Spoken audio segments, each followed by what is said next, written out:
सभी को प्रणाम। हरिद्वार यात्रा एक प्यारा सफ़र। हमने अपनी हरिद्वार यात्रा कैब से शुरू की। फिर उसके बाद हमारी ट्रेन थी अराउंड 4:30 बजे। सफ़र बहुत ही सुहाना था और लगभग 4 PM तक हम हरिद्वार पहुंच गए। हरिद्वार पहुंचते ही हम सीधा हर की पौड़ी गंगा आरती देखने निकल गए। कुछ अद्भुत पिक्चर क्लिक करवाए हमने।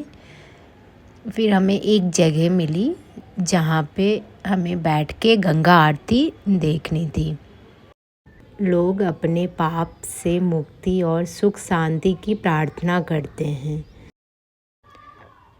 जलती हुई दियाज, भजन की आवाज़ और माँ गंगा की लहरों का नज़ारा, सब कुछ अद्भुत था।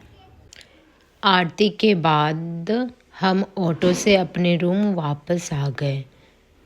सुबह की पवित्र शुरुआत। अगले दिन सुबह हमने माँ गंगा में डुबकी लगाई।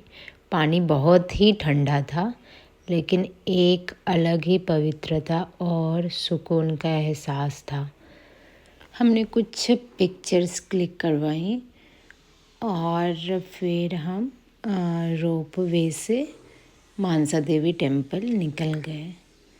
आप पैदल भी जा सकते, लेकिन हमने रोप वे लिया था। यहाँ लोग दूर दूर से अपनी मन्नतें मांगने आते हैं। कहते हैं यहाँ जो भी सच्चे दिल से मन्नत मांगते हैं उसकी इच्छा ज़रूर पूरी होती है। लोग अपनी मन्नत के लिए धागा बांधते हैं और पूरी होने पर वापस खोलने भी आते हैं। हमारी यात्रा का मेन मोटिव राधित्य का लड देना था। मंदिर में पूजा करके हमने ये पवित्र काम पूरा किया और भगवान का आशीर्वाद लिया। वैसे राधित्य का मतलब होता है आदिति के पुत्र। इसके बाद हम पतंजलि योगपीठ गए, जहाँ हमने वेलनेस ट्रीटमेंट से 3 डेज़ का ट्रीटमेंट लिया। वैसे वातावरण बहुत ही अच्छा था वहाँ का। तो पतंजलि योगपीठ में 2 फेज़ हैं, फेज़ 1 और फेज़ 2। जो फेज़ 1 में हम रुके थे और फेज़ 2 भी सेम वे है, बट डिफरेंट प्रोसेस है उनका। ये मसाज है जहाँ पे हमने मसाज लिया था। फिर वहाँ का खाना भी इंक्लूडेड था जो आप ट्रीटमेंट ले रहे हो। वैसे वन टाइम तो बनता है। अच्छा था। ये योगा सेंटर है जहाँ 4 बजे आपको उठ के आना होता है योगा करने के लिए। हम नहीं आ पाए थे, तो हम फेज़ 2 जब घूमने के लिए आए थे तब हम इनके कुछ क्लिप ले लिया था हमने।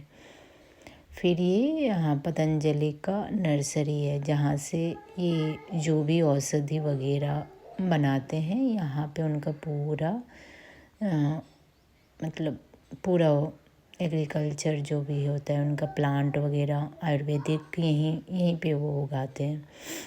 वैसे नर्सरी भी अच्छा था। विदाउट टिकट, अगर आप फेज़ 1 और फेज़ 2 में रह रहे हैं तो विदाउट टिकट भी एंट्री आपको मिल जाएगी। अगर आप बाहर से आ रहे हो सिर्फ नर्सरी घूमने के लिए तो आपको 100 रुपीज़ की टिकट लेनी होगी। नाइस, अच्छा था एक्चुअली। फिर हमने फ़ोटो क्लिक करवाए, वहाँ का कुछ नज़ारा लिया।